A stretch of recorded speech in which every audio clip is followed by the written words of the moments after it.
No Cast Podcast. I'm Seneca. I'm Akash. I'm Jason.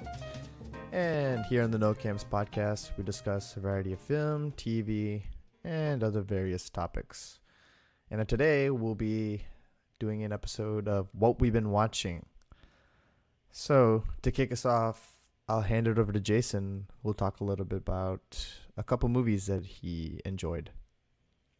Yeah, well, a couple movies I watched, and I think that we're going to be kind of the theme of this episode. I watched two Marvel movies, Thor Ragnarok and Guardians 2. And I got to say, I definitely like Thor a lot better than Guardians 2. And I think Thor is more favorite Marvel movies.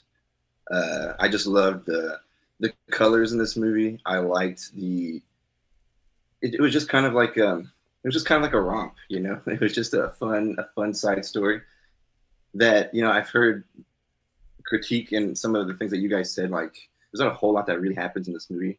I don't think that's necessarily true. I think there is a lot of like plot points that happen in the Marvel universe that get scattered in this movie, but kind of get overshadowed by just the central side story of getting off this planet and getting through this like battle with Hulk.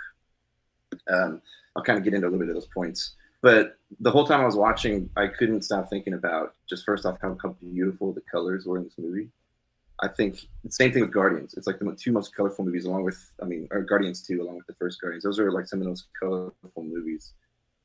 It's already a pretty colorful universe. Mm-hmm. Is that a purposeful decision, you think? Like, do they want to kind of relate the Thor franchise to Guardians of the Galaxy 2? Is that maybe they're going to have an adventure or something like that? Or yeah, maybe anything that's kind of like out of this world, like in space kind of a thing. Maybe they want that to be seen as colorful. Maybe there's some sort of subtlety to that. Yeah, I don't know.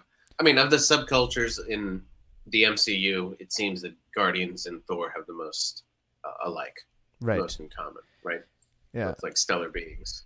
Because I recently just watched Captain America: Civil War, and has like a very bluer tint, and the colors that we see in Thor and that we see in Guardians of the Galaxy is not really visually expressed in that line of movies. I guess it's like they're trying to show us that, like, you know, Captain America and Iron Man are more rooted on what's happening in Earth, whereas Thor and Guardians of the Galaxy is very is different in the sense where it's happening in space, where the environment's completely different, sprawling universe. You know what I mean?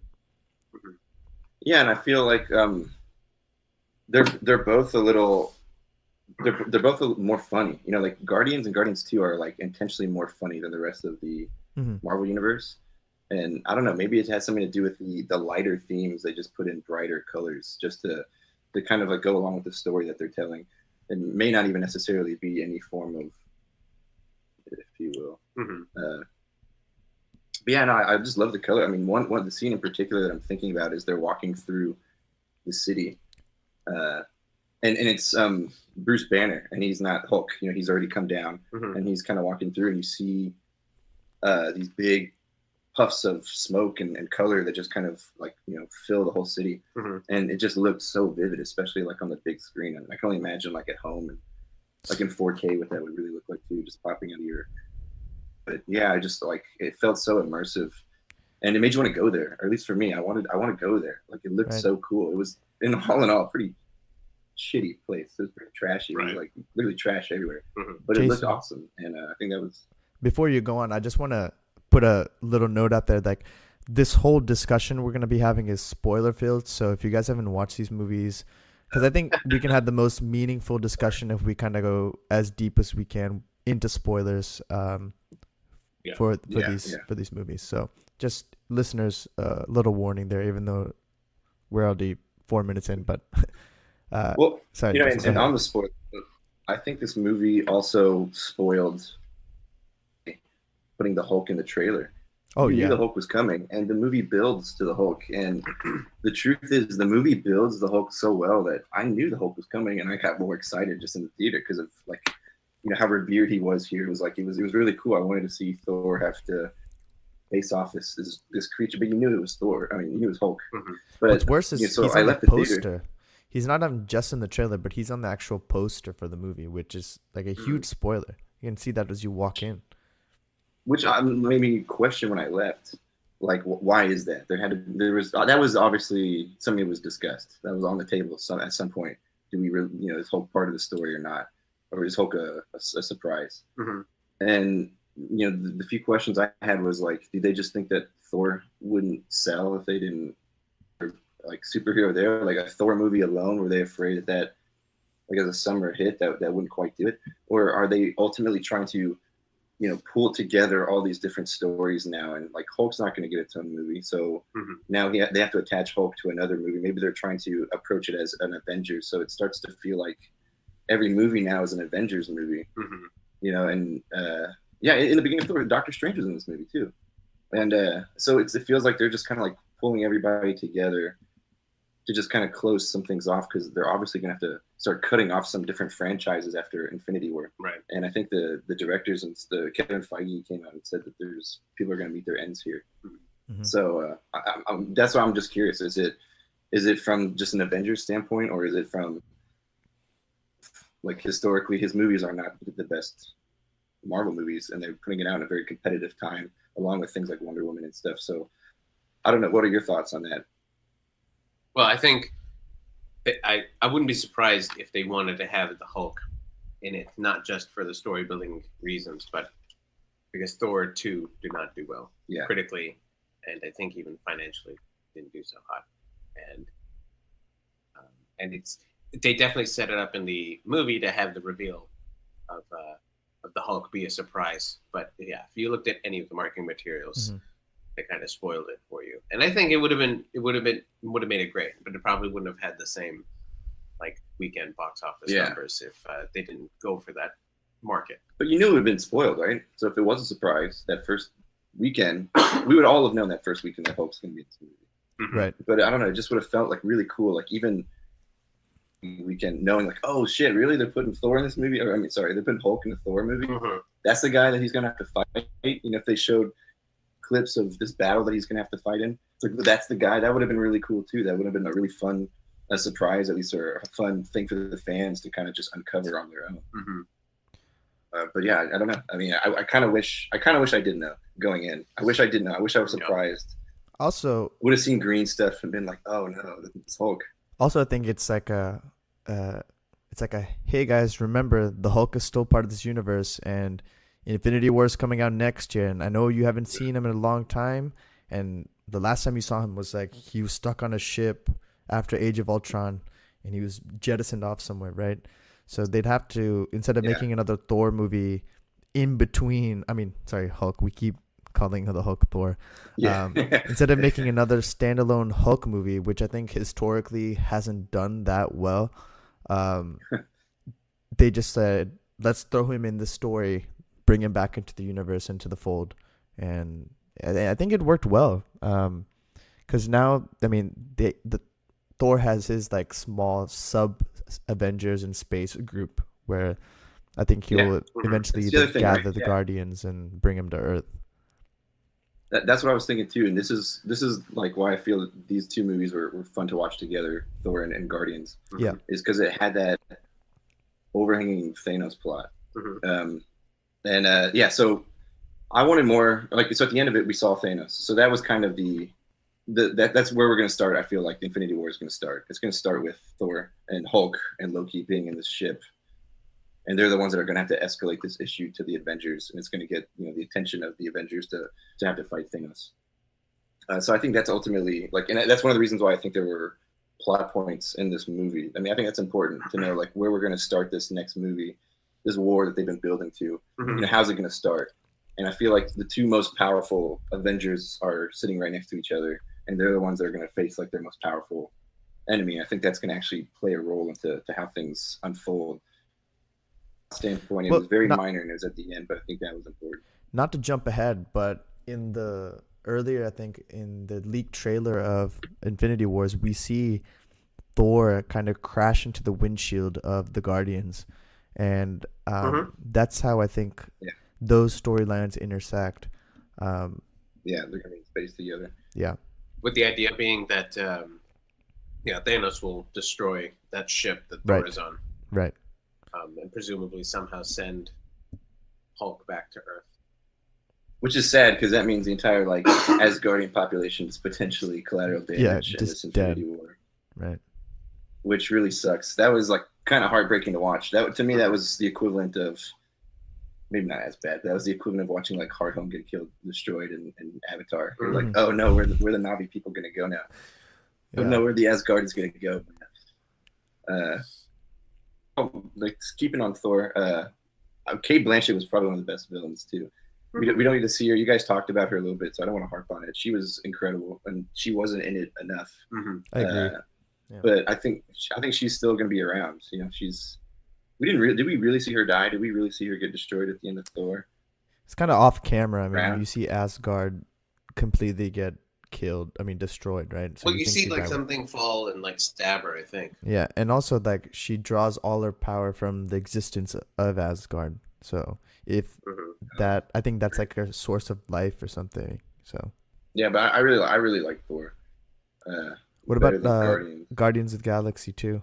Yeah, the first Guardians was much better. I think they do a good job like keeping with the characters, except for Drax. I wasn't like a huge fan of like Drax turned like super sexual in this movie for some reason. I don't know if you guys like noticed that. When he talks about his dick a lot in this movie, and like even for a Guardians movie, you're like, oh right, red cheese, all right. Again, like it's visually stunning. The scene was kind of fun watching Baby Groot like dance around as they were like fighting. I mean, it's again, it told you the tone of what this movie was. It just kind of cashing in on these fun characters, and so you kind of go along with it, you know. And like I saw the preview, and the movie was super predictable. You know, the whole dad plot, and you know him like Kurt Russell turning into like a bad guy, and then like him turning into David Hasselhoff, and I was like, how many '80s references are we gonna like shove into this movie? And like with this cassette player, and then like to offset all the '80s references at the end, there's like a Zune product placement. Here's a Zune. He basically gave him like the user manual, like, yeah, push this button to play. It's got all this great music. It's just I wasn't super into that, and I was really watching the movie hoping that we were gonna get Thanos because. This is the story. This is the plot that is closest to Thanos. You know, it's his daughters are in this, Nebula and Gamora. And Nebula, by the way, is awesome. She was a great character. I kind of wish we had more of her in the first movie. It stinks that we're only getting to know the depth of her now. And I thought Mantis was just kind of a stupid add-on character, which I guess she's part of the Guardians now. Yep. And she has this really what she brings to the table. Like what help is that going to be that you can touch somebody and feel their remote? Like great. Oh well, you can make them go to sleep too. Yeah, welcome aboard. The Guardians. Yeah, thanks. But yeah, I mean, Jason. I don't know. The whole plot with this dad was, I didn't enjoy that much. It felt like you said extremely predictable, and for lack of a better word, it was just kind of boring. But everything around it was cool. I think they missed an opportunity here to like really explore Thanos and give us more of a taste of Thanos and his power. Yeah. But the only thing we really learn is like of Chris Pratt. What's his character's name? Peter's like mixed lineage, so we know he's just not a standard human, and he can possibly have a greater role within Infinity War in terms of his powers and how he's able to combat against Thanos, I think. But he kind of walked away from those powers, right, in this movie? Didn't he? Like, that's what it kind of felt like or seemed like. That was unclear. They made it seem like he had these powers innately from the beginning, but also made it seem like by betraying his dad or whatever, that he would lose them. Yeah. So it's unclear, I think. But I thought it was a good touch to have Yondu, like the send-off that he got. And it was kind of cool. Kind of brought his character more depth too, and right as we lose him. But I thought it gave the movie a lot more heart than the heart that it really needed, because it felt like a pretty flat movie overall. Exactly. That was maybe the deepest part about that movie, and was actually really nice. Yeah, right. It was a nice send off of like a character, a very complex character as it turns out. Yeah. It was. I like that a lot. But I mean, again, like Gamora and Nebula are the daughters of Thanos. Drax has like a personal vendetta against Thanos. It looks like we have this guy Peter that can, potentially have decent power. I mean, Thanos is. We really get introduced the most to and learn the most to about Thanos through these movies, and so it just kind of sucks that in the second one we don't really get a whole lot more. We're not getting a whole lot more of Thanos in any of these movies. Like literally, Thanos' daughter is literally part of the Guardians, right? So that's the closest connection any of these characters will have to Thanos, and I think these movies set up these villains who seem so powerful, like omnipresent, and is omnipotent, is that a word? I don't know, but like they seem so powerful. Like his father's like a character called like Celestials, and these are like basically they have endless powers, and they're able to defeat, the Guardians are able to defeat these creatures. And like going to Doctor Strange, like he defeats I'm blanking on the name, but he defeats the Dark Dimension. Dormammu or whatever. Dormammu. And he seems like a very powerful being as well. So it's all positioning to say that Thanos is going to be pretty much more powerful than that. It's done pretty poorly because there's a lot of like, I guess, digging that you kind of have to do mentally to come to that conclusion. And we're kind of really stretching even then when we make these assumptions. No, it's like the Dragon Ball Z problem. Right. They just keep escalating these enemies over and over and over again, and they just come up with arbitrarily high numbers for their power levels. Right. And and as once you get to being able to destroy planets, at that point, like you're no more threatening than any other enemy that you face, right? That can also destroy a planet. Right. So, he's supposed to be just like the big baddie in this universe, and they've been building to and hinting at.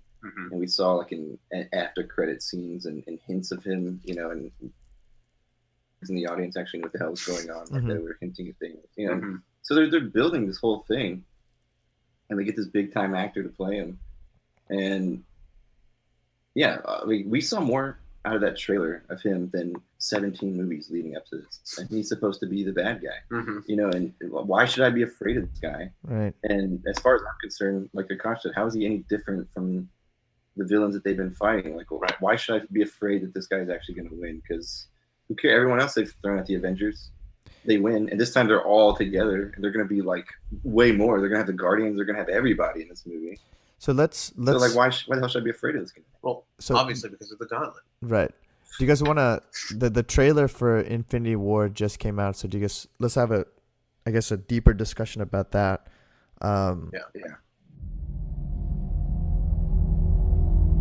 There was an idea to bring together a group of remarkable people. To see if we could become something more.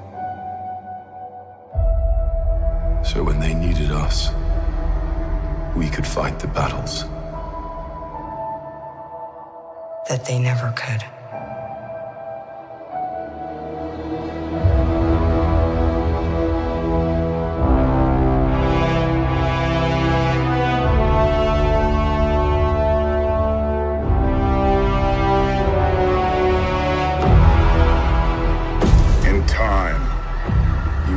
It's like to lose, to feel so desperately that you're right, yet to fail all the same.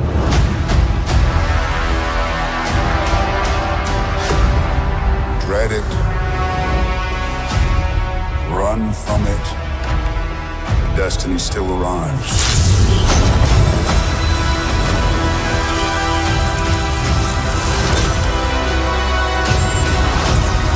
Evacuate the city. Engage all defenses. And get this man a shield.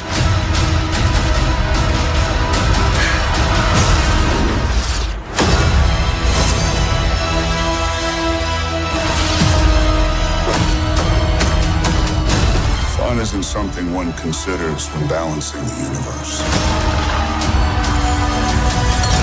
But this does put a smile on my face.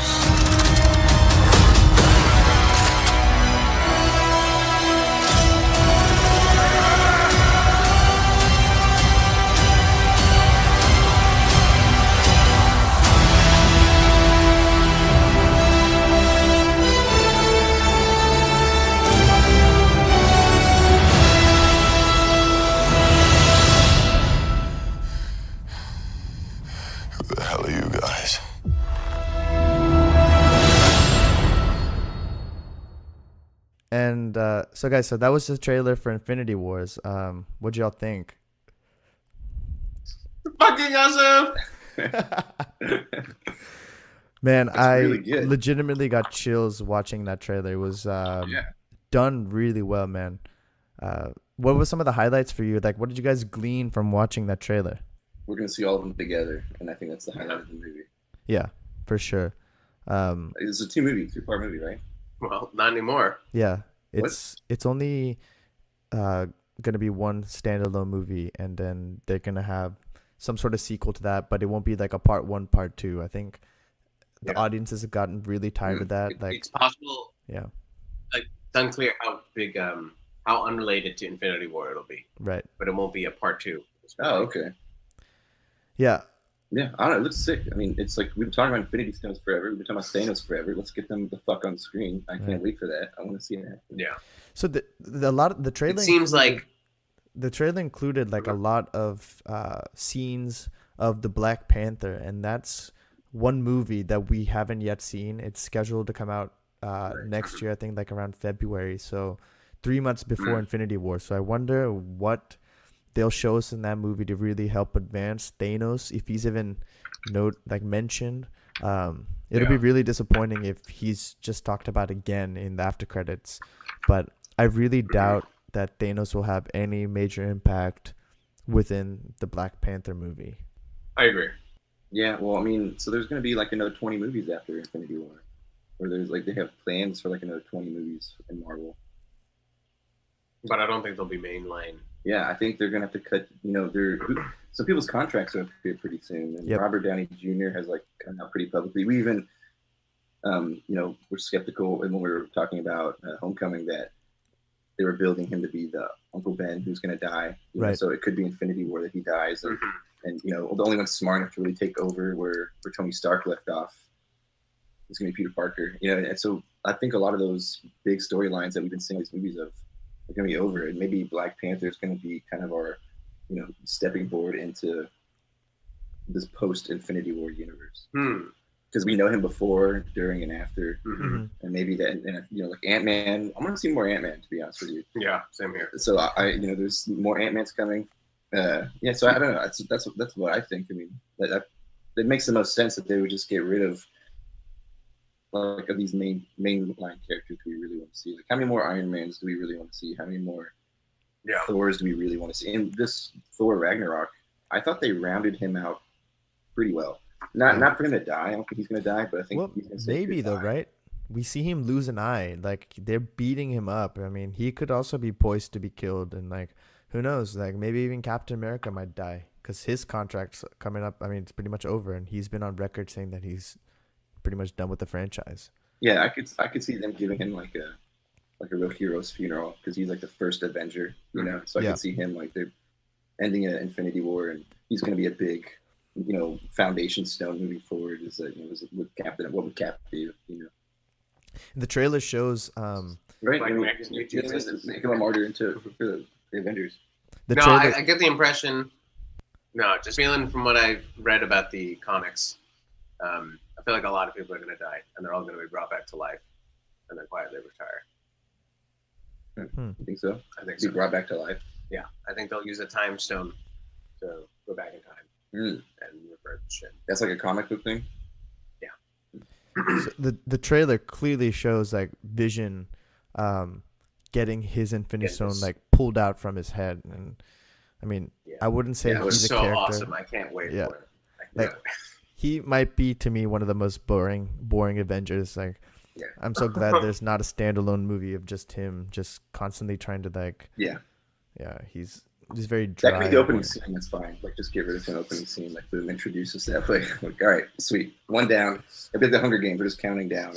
Like, one bell will go off. Counting up how many stones. Yeah.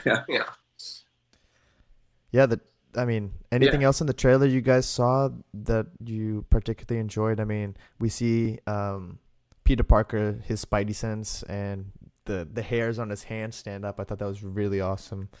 That was cool. No, I mean, just him holding the gauntlet and having the two stones. So I thought that's would be a two-parter. It'd kind of be like, Harry Potter and his Horcruxes, they got to split him out into 2 movies. Yeah. It's like him getting his Infinity Stones in 2 movies. Yeah. But it kind of looks cool. I mean, but again, I don't know what that means. He's super powerful. What does that mean? So I'm kind of curious about learning that. That means he can control all of the stones simultaneously with his brain. What does that mean? But it means that when he, the Mind Stone is on, like, he can do that, but he can do it on like on a much deeper level because he has the stones. They're his. Whatever he wants. He's got the stones to it. Yeah. That's what you're saying? He's got the stones and the stones. He can literally control the entire universe with that gauntlet, I think, and that's reality. Like us, he could like change our reality too. He could like do melt anything. this table we're sitting in. He could just melt it if he's got anything. Anything. All right, well, this got a lot more interesting.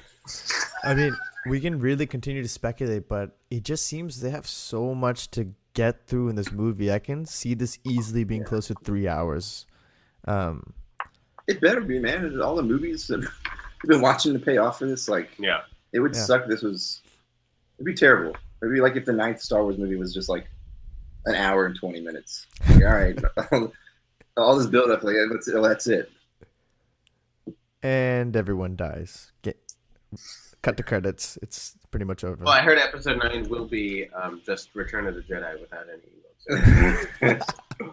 They're wargs instead. Interesting. So, Jason, so have you watched anything else? I think you said you'd watch Wonder Woman. Yeah, I watched Wonder Woman. Really good. I really liked it. Mm-hmm. My bar could never be lower for DC. So going in, it crushed it. I thought definitely flawed, super flawed, but I thought it was really good. Like, it's a pretty important movie. I was watching with my sister. My sister really loves Wonder Woman. It was like really cool that she, has like a female character that has her own like movies. It's pretty sweet. Not only that, she is a bad bitch. She is awesome. Like, I love her, dude. She was great, and Bill was going to be Wonder Woman. I was a little skeptical. Talk to me about the flaws. What were your flaws in the movie? You could pretty much get rid of the last 20 minutes, and the movie would be better. Have you seen it, Akash? Yeah, I've seen it. Okay, so the whole idea that Diana was taking part in this war because she thought, and he was corrupting man, and it was millions and millions of innocent men were dying, or man were dying, and so she intervened, and I hated that it was actually true. I hated that Ares was real and was in the form of some like Professor Lupin. That he does not sell me as Ares, the god of war. Yeah, and he had the most cheesy dialogue in their final battle, and it was just hard to watch. Like, the movie was so awesome moving up, and it felt like a Captain America. It felt like a Marvel movie, like how they introduced her. I thought they gave her a pretty cool background. I like how they hint at she's a little bit more powerful. She doesn't have to use it. She doesn't, like, kind of like Spider-Man Homecoming. Like, she doesn't have to use or like be a full-fledged like Spider-Man to get through, what she needs to get through. I like that she's slowly learning her powers. And in like, real life situations, I love how she just like takes over the battle scenes. Like you can really see in that scene when they're storming that Parisian base that like you can see how powerful she is and like how she could Superman, or she's like on that level.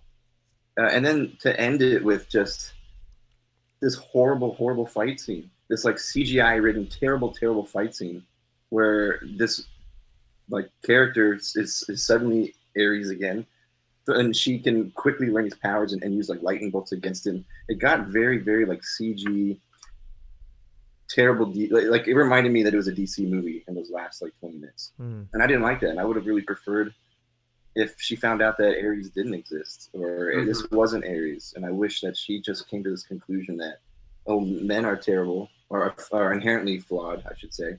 That this battle is something that's going to repeat itself throughout history, which would explain why she's not present in any, post-battle, post-war. And that she kind of like comes to the realization that like themselves, and she'll only intervene when something, really big is, or with larger cosmic consequences happen. And I wish that was the ending, but we didn't get that. We got this terrible like CGI ham-fisted ending with just like dialogue that did poor justice to the rest of the movie. And I mean, Chris Pine, I thought was great. I liked how Chris Pine, his send off was really heroic and really cool, and he played a really great like secondary character for Diana. Chemistry was really good. But yeah, I mean, I liked it. There was some things I wish I could change, but the best DC movie by far, and it's the only reason that the DC universe, I think, I mean, barring how Justice League did, I think it's the only reason DC is going to like continue on or have like the wheels to continue on. Dude, I wholeheartedly agree. And that's the best description about what was flawed and what could be fixed that I've heard. Yeah, I agree as well. Spot on. I mean, it's a good movie. And Gal Gadot, again, I was kind of nervous when she was cast because I wanted like a thicker one. You know what I mean? Like I wanted like someone like a warrior. I wanted a UFC fighter. That would have been awesome to get like an ex-UFC fighter in there. But man, she did some awesome training. Like she did a great job. She totally sold me. Like the scenes where she's swinging the sword, you can tell when actors or actresses just learned how to do the motions for the scene versus like a guy like Viggo Mortensen who was like actually legitimately like skillful with her sword. Yeah, I felt like she pulled it off. She looked like a natural holding the sword, like swinging. Like she did really really good. She's so charismatic too on the screen, which is really helps sell that movie as well. So I thought that the movie was okay, but I just really liked it because of her. Really fun to watch. Her on screen. Yeah, kick everybody's ass. Which is really nice. And I mean, like gorgeous too. Yeah. So she just eats the screen as well. Like, and I remember watching. There was her and Chris Pine like sitting next to each other, and I was like, my God, they got like the two best looking people in Hollywood in this season. Like, it's crazy. Like there's too much to look at on this scene. I don't know if I should look at him or her. Who should I gaze at? It's so funny because like for every step they take forward with the DC universe, they take 3 steps back. As was like completely evident on screen with the Justice League. The Justice League, I think, came out like two weeks ago. I saw that in theaters, and that movie was a complete piece of shit. I think DC has this issue where like they're trying to beat Marvel to market with their own version of the Avengers, right? And the plot and the story was so poorly done. They introduced, instead of using multiple movies to build up and introduce us characters, they threw in a bunch of characters. Like they threw in Aquaman, they threw in what's that guy's Cyborg, is that his name? Cyborg, Batman, Superman, all in the same movie, and then expect us to like have a connection with these characters, know who they are, what their intentions are, why they would want to help. And it just was very, very bad. It had no good flow to it. It just was scene after scene of character interactions where we're just supposed to be like, okay, that's cool. I guess they're part of the team now.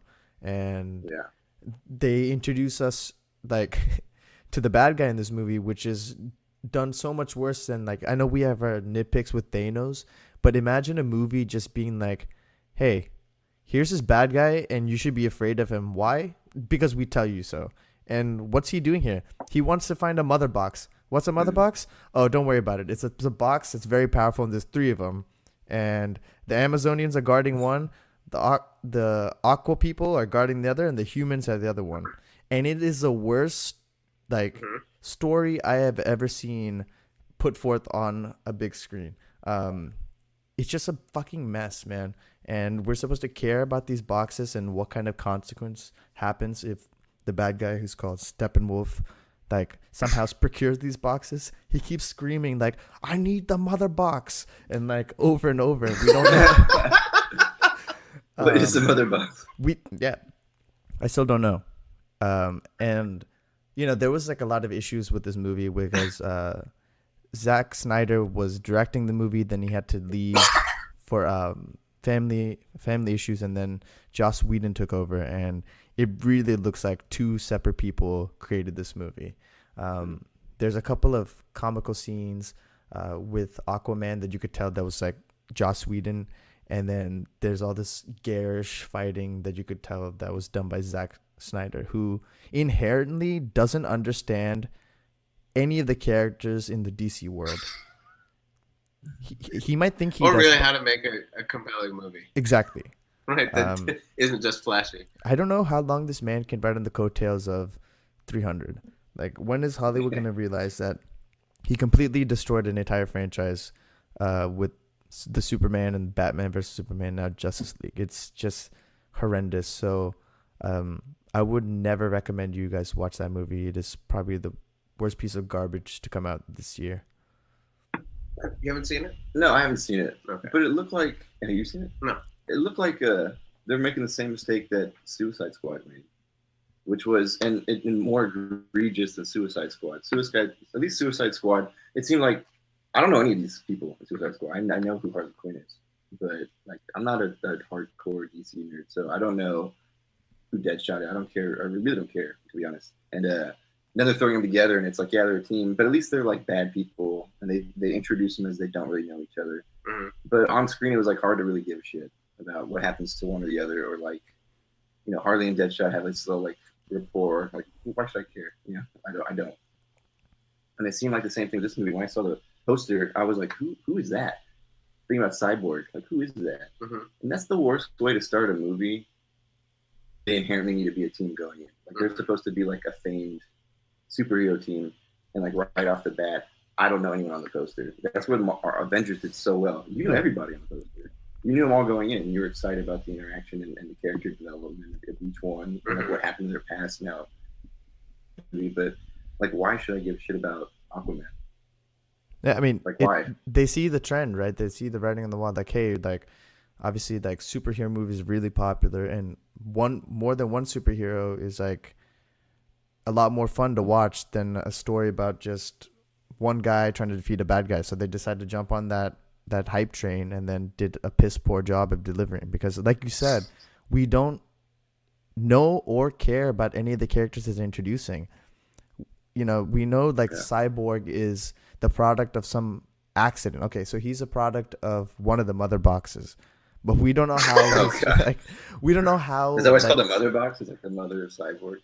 I don't know why it's called the mother box, mother box, but I mean, it's the same thing, right? It's like these movies have an issue of creating these all-powerful inanimate objects that these characters are all going after, and we don't know why they're so powerful. Just that they think it's powerful, and we have to take it like on their word. You know what I'm saying?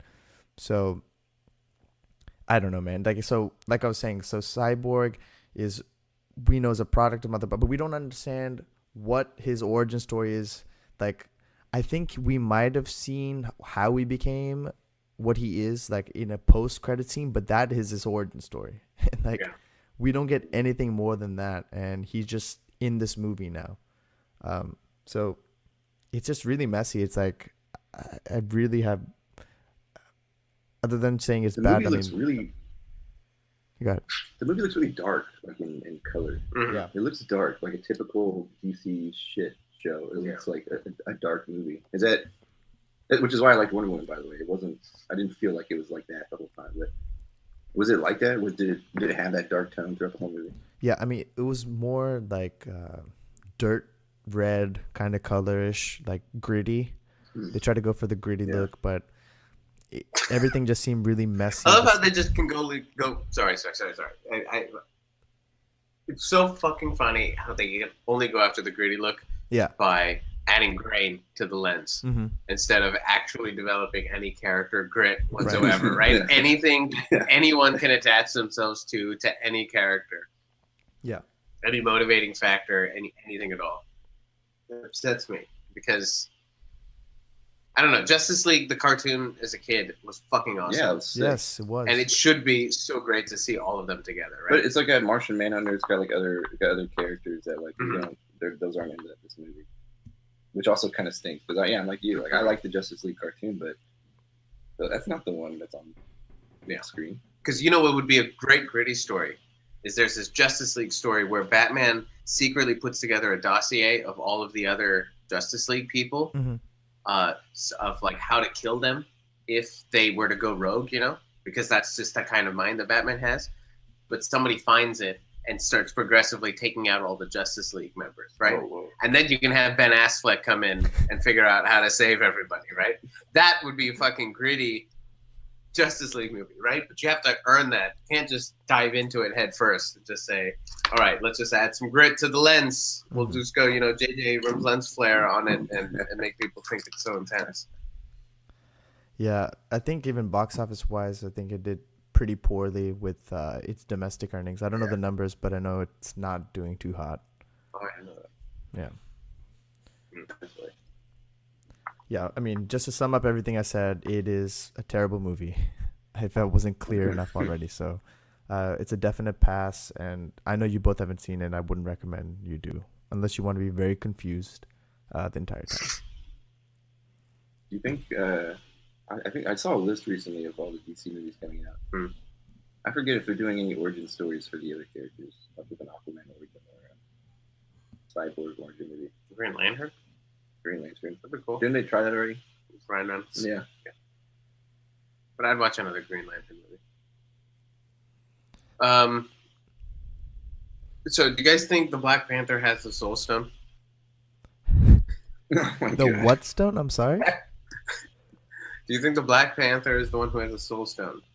And do you think it's racist if it is? I didn't even know that was a thing. Wow, okay. Well, we still have, that's the last Infinity Stone that we haven't seen yet. Mm-hmm. And the two theories are that one, we'll see it show up in Black Panther, which is kind of racist because, of course, black people would have the Soul Stone. Yeah.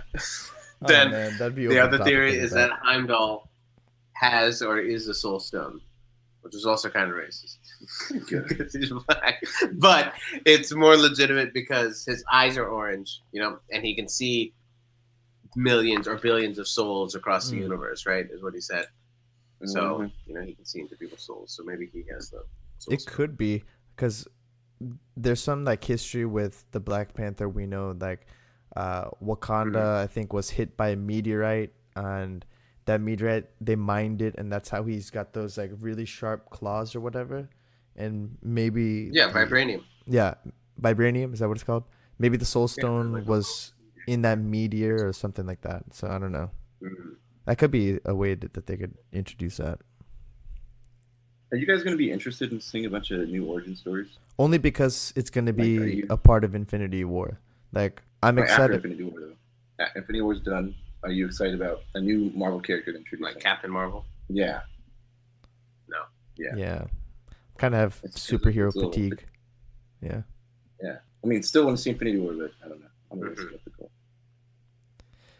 We're all going to end up watching it, so it doesn't really matter, I am looking forward to a Venom movie. I would hope they do Venom right. Tom Hardy as Or Venom. Tom Hardy movie. Yeah. No, That'd really. be epic. I would watch it just because that of Tom confirmed? Hardy. Is that confirmed? I don't know if it's confirmed. It feels like that's a rumor. I don't know if it's confirmed. Let me look it up. Marvel must be an entity now that every Hollywood actor or actress is really trying to get a piece of. 'Cause, it's just guaranteed money. Everybody wants their own superhero franchise. So the release date for Yeah. Venom is October 5th, 2018, and it's starring Tom Hardy. Okay. It's, oh man, I'm excited. It's gonna be pretty dope. I just really like that character Carnage. It'd be cool if they put him in a movie. I always loved Carnage. Good Carnage point. is so awesome from Spider-Man, He the just looked cartoon. Cool. Yeah. Yeah. Yeah. All right, guys. Thanks for tuning in. That's another episode of the No Camps Pod. You can catch us on nocampspod.podbean.com and send us your emails at nocampspod@gmail. You can find me on Twitter at acashowrunner2. You can find Sunny at Sunny_Gunna, and Jason doesn't have a Twitter. So thanks, guys. We'll see you all next week. And I'm Akash, Bye. Sunny, and I'm Sunny. Jason. I'm Jason. All right, guys. Bye. Later. All right, bye.